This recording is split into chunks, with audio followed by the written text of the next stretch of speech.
এসো পতিত পাবন গুরু গো, এসো ভক্তি মুক্ত করে।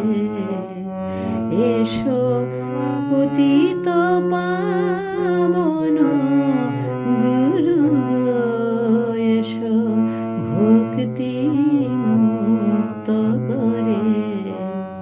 এসো গো গুরু, বসো গো